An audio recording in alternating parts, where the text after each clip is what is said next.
սկսել են 40 տարի առաջ։ Մենք ուզում ենք այսօր սկսենք,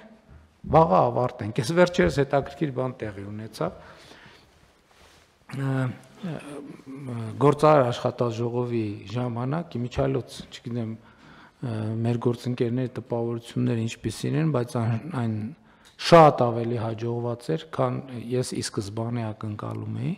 բայց այսպիսի մի հետաքրքիր դրվագ կար, շատ է խոսվում կառավարության եւ ընդհանրապես պետական մարմինների դանդաղության մասին,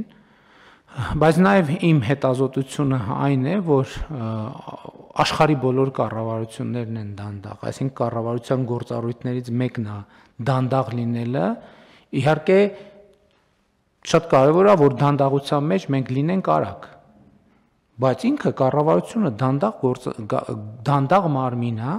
որովհետև կառավարությունը մարմինն է, որ պարտավոր է 7 չափի 1 կտրի, այլ 8-9 չափի 1 կտրի։ Ուրիշ բան եղավ, ես մի ընկերության, որ հարգելի գործընկերոջ, որ բարձրացնում էր այս հարցը, ասացի, կներեք, իսկ ձեր ընկերությունը ինչ պլանավորում ունի, այսինքն դուք ձեր գործունեությունը ինչ ժամկետի համար եք պլանավորում, ինքը ասեց 6 ամսից մի տարի, ասեց թե 5 տարի, 6 ամսից մի տարի, հա, ասեց դե մեր պլանները 6 ամսից մի տարի է, ասացի Էդ է պատճառը, որ դուք ասում եք դանդաղ է, որովհետև դուք, մենք բոլորս, մենք նույն ձևի մտածող մարդիկ ենք, չէ՞, նույն մեկը կյանքը մեկին բերել է, կառավարություն, մյուսին տարել է բիզնես, բայց նույն մարդիկ ենք։ Մենք ուզում ենք այսօր պլանավորենք 6 ամսվա պլան, այսօր ընդունում ենք, որ 6 ամսից պետք է իրականացնենք Եվ տանում ենք կառավարությանը համանքին ասում ենք դե շուտ արեք, 3 օրում, 4 օրում տեն չի լինելու, ընթացակարգ կա։ Այսինքն, որպեսզի մենք ժամանակին անենք, դա պետք է պլանավորվի ոչ թե մի շաբաթ առաջ, այլ պետք է պլանավորվի 2 տարի առաջ, որովհետև իրենք գալիս են կառավարության ընթացակարգերում, կառավարական կամ համայնքի ընթացակարգերի մեջ եմ մտնում, դե ասում է ուշանում եմ քշի Բայց ասում ես մի րոպե, եղբայր, սա տաքսի չէ, էլի, սա ավտոբուս է, որովհետև ավտոբուսը ունի իր երթուղին, ավտոբուսը ունի իր արագության ստանդարտը, ավտոբուսը ունի իր անվտանգության յուրահատուկ կանոնները, ավտոբուսը ունի կանգառներ, ինքը ամեն կանգառում պետք է կանգնի։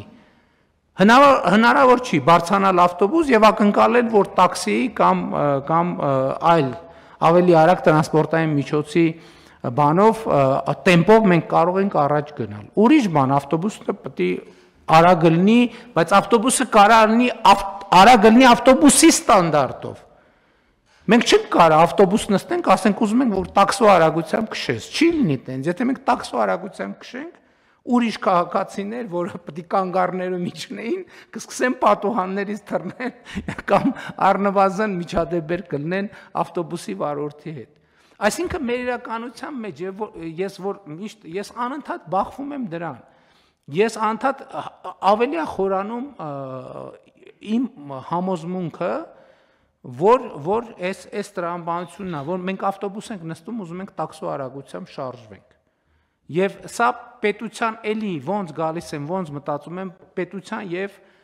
և ապա պետության միջև այդ ճեղքում է ամեն ինչը, որ մենք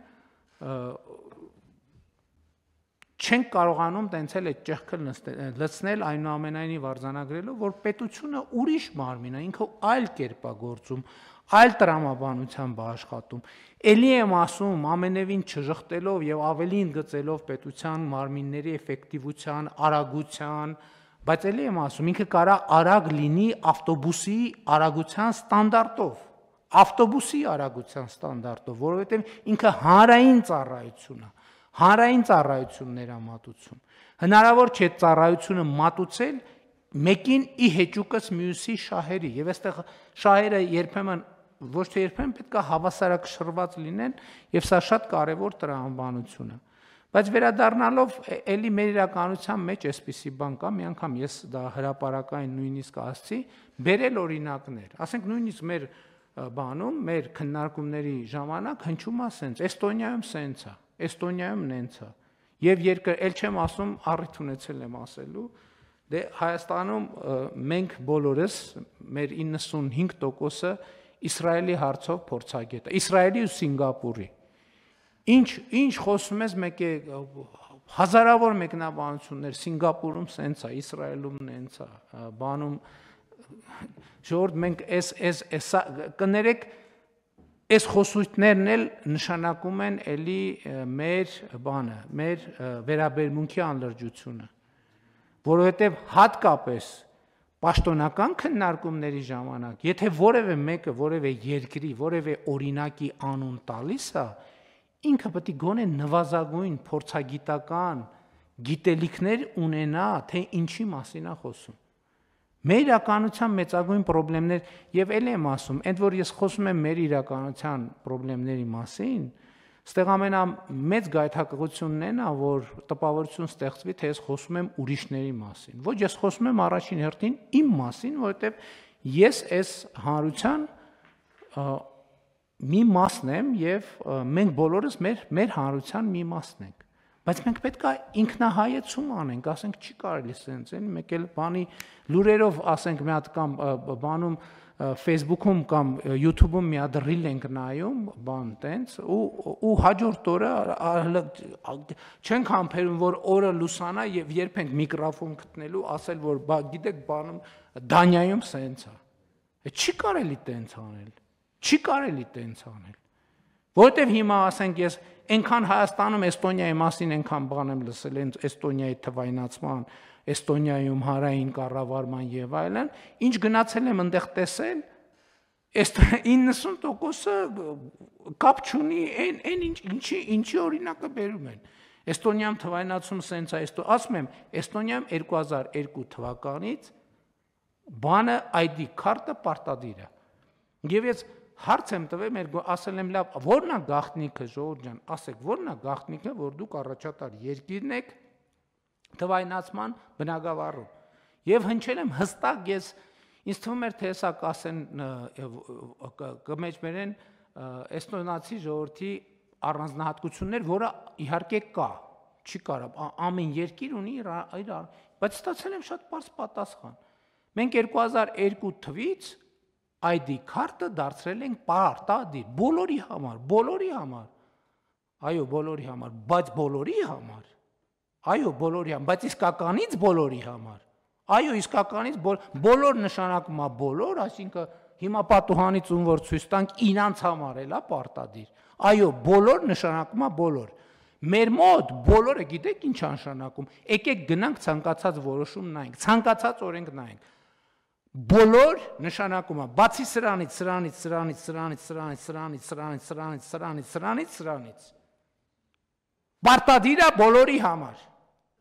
պարտադիր է բոլորի համար, բայց բացի ունենք եւս 47 կատեգորիա, որը բոլորի մեջ չի մտնում, ինչու ու բոլորը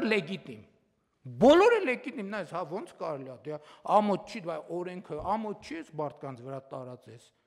բայց բոլորի համար, բայց օրենքի գերակայությունը, օրենքի իշխանությունը, թափանցիկությունը, բոլորի համար, բոլորը պետքա լինեն թափանցիկ, իհարկե բոլորը պետքա լինեն, բայց 87 կատեգորիա կա, որ եկեք պետք չի, իրանք լինեն թափանցիկ, որտեւ իրանք մեկա ցույց տալու բան չունեն, եթե մեկը ցույց տալու բան չունի, ինչի լինի թափանցիկ,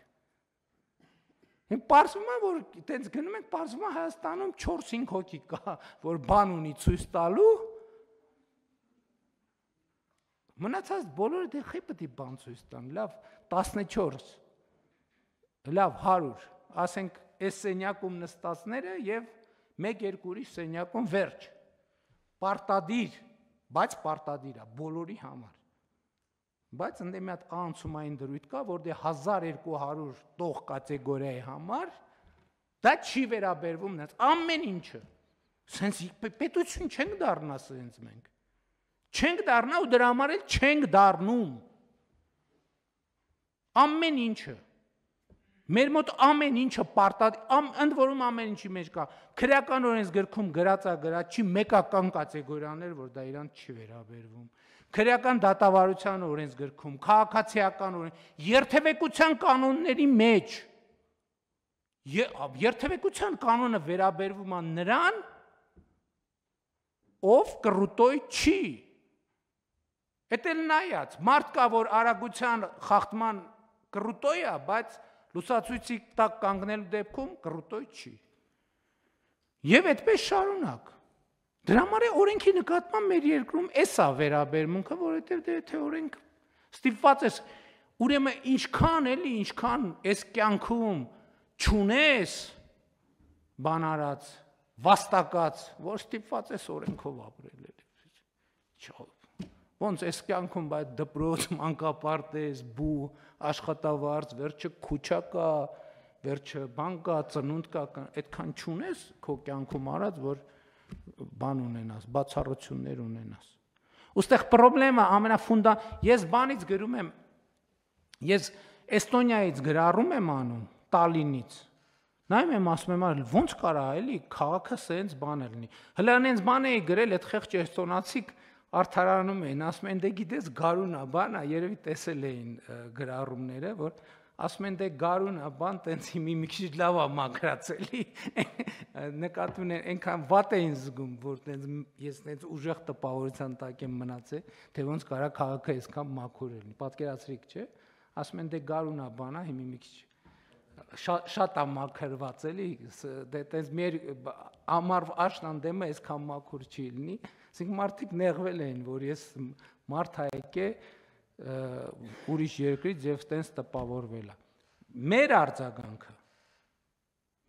ինչ եմ գրում, ասում եմ, քաղաքը սենց մաքուր կարա լինի այն դեպքում, եթե մաքրողը երբ որ մաքրում է, հետևից